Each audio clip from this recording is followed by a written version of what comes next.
I don't know whether it addressed it, but I feel like it certainly, I don't know. I think when you kind of like bring these things out in your art, so to speak, it kind of, just by doing that, just the act of doing it, you are addressing it and you are sort of like dealing with it. And because it's funny because it's just like I was writing it in that position, in that situation where, you know, my wife was pregnant and then when she had a baby, and I'm writing this stuff, I wasn't like consciously, this is what I'm going to write about, you know. It's not really happening like that. It was more just like you realize that there are certain parallels which are popping up on the page, you know, and that's just, you know, just running out of your subconscious basically, you know. It's just like I try to get some level of authenticity with the feelings that I'm having, and kind of like, and not necessarily putting them down on the page, but like just,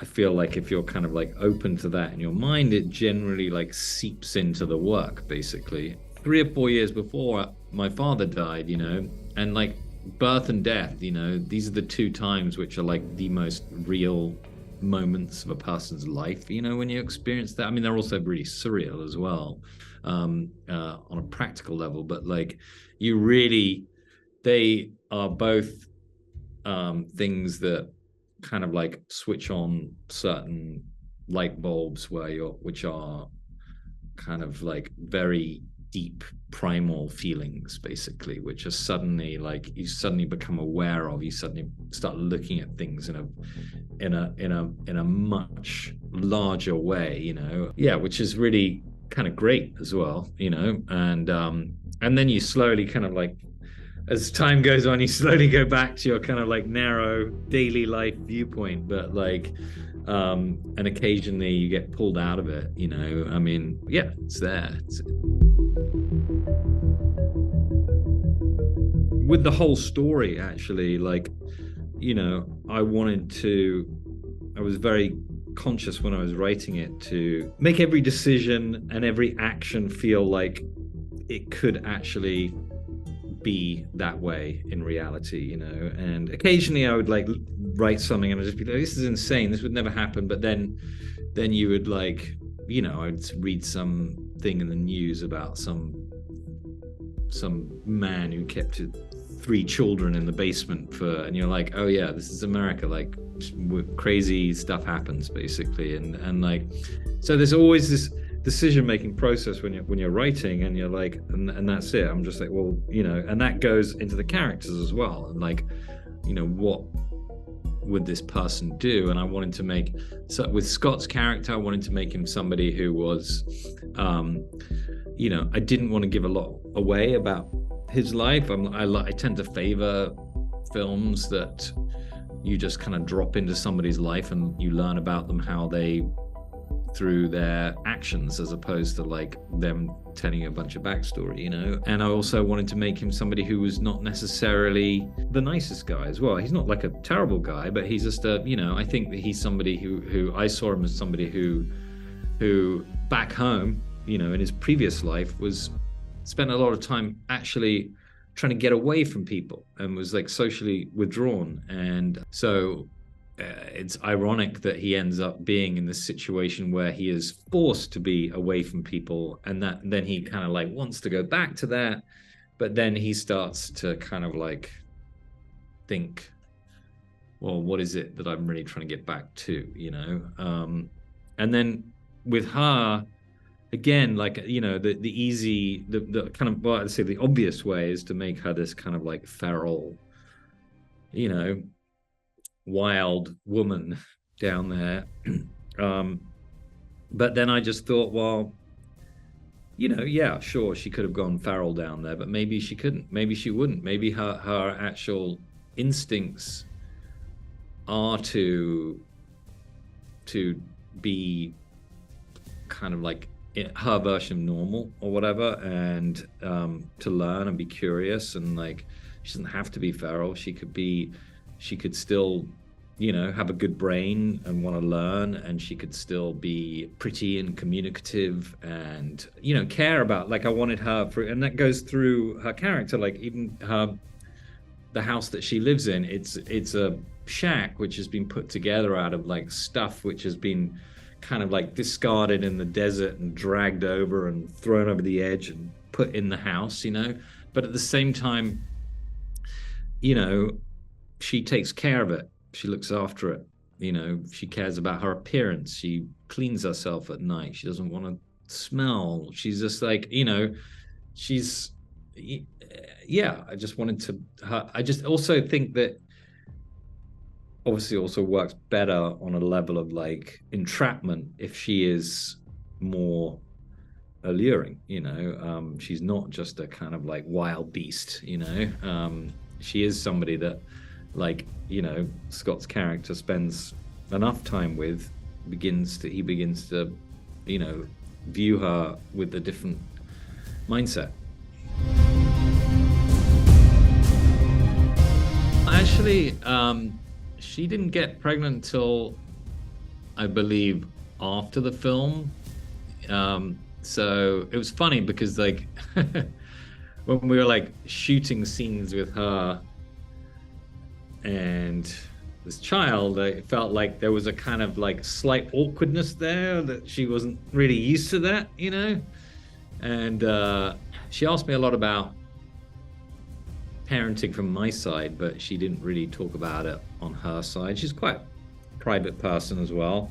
But yeah, it's interesting because like the film premiered at Tribeca, and the day that it premiered, they gave us the date, the exact date was the day. It wasn't the day that her baby was born, but it was the day that her baby was due, which is so funny because it's just like, it just also, it's a girl as well. She had a girl, so it was just like such a crazy coincidence. I always told her that she should bring her baby along to one of the screenings to make it kind of an immersive experience.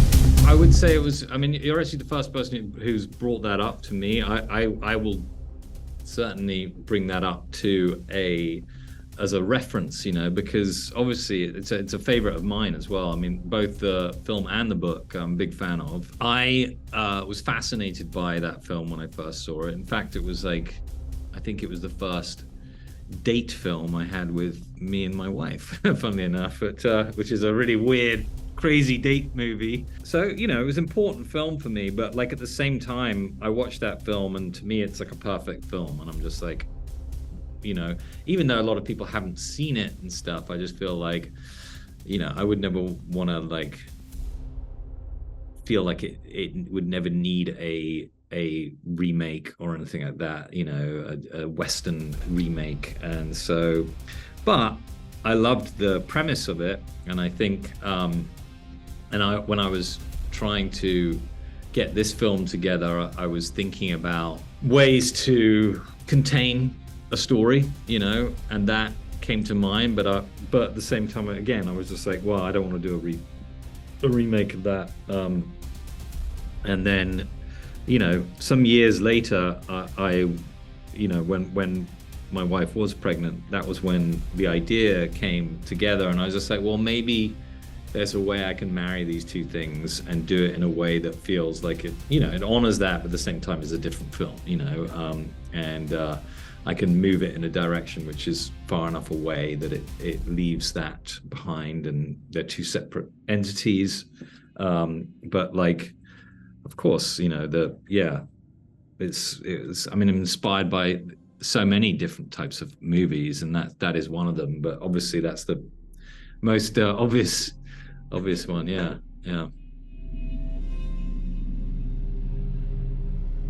We've worked together many times in the past, and I know that I just knew when I was writing this that, like, there was nobody else who I thought about. Like, it was just like, this is Tristan's wheelhouse. He comes from a industrial noise music background. Sometimes to a fault, he is left field. He approaches something and he's just like, this is the way that you people do it, but I'm gonna do it this way. It's like that's his thing, and I'm just like, I love that attitude, you know. I really want to like push that attitude and like just explore the different route and try and do something different. And so, you know, I spoke to him very early on about this, and you know, we spoke about instrumentation, and immediately like he was off. He like contacted a couple of, you know, pretty hardcore avant-garde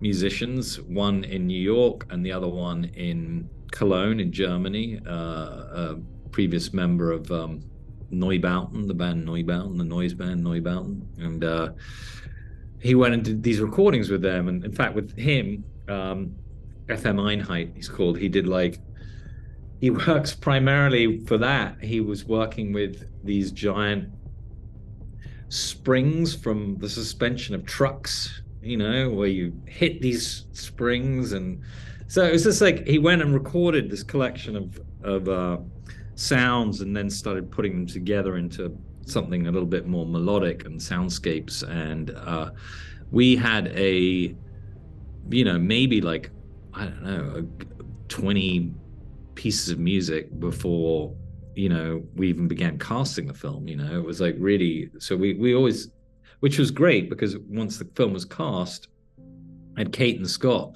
one of the first things I did was sent them 5 pieces of music and just said, and also same with the crew as well. I sent it to my DP, I sent it to my production designer.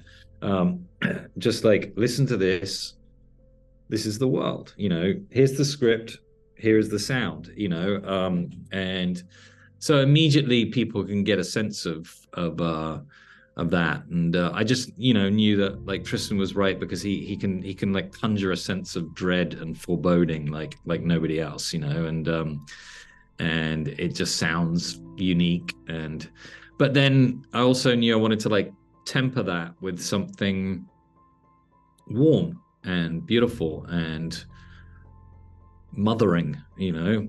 And you know, my wife is has a, you know, unique talent where, you know, she can just like get to the emotional core very easily. You know, it's never easy, but it's just like she can just get there basically. And so asking her to do that, I knew that she would be able to like give me a piece of music that was that, you know, because it really, and you know, the score without that, it's just this kind of like industrial noise score, you know. But when you add that in there, this brings this balance which is so needed, and it also is so warm and kind of acoustic, and sort of it just feels it just felt so right basically. Yeah.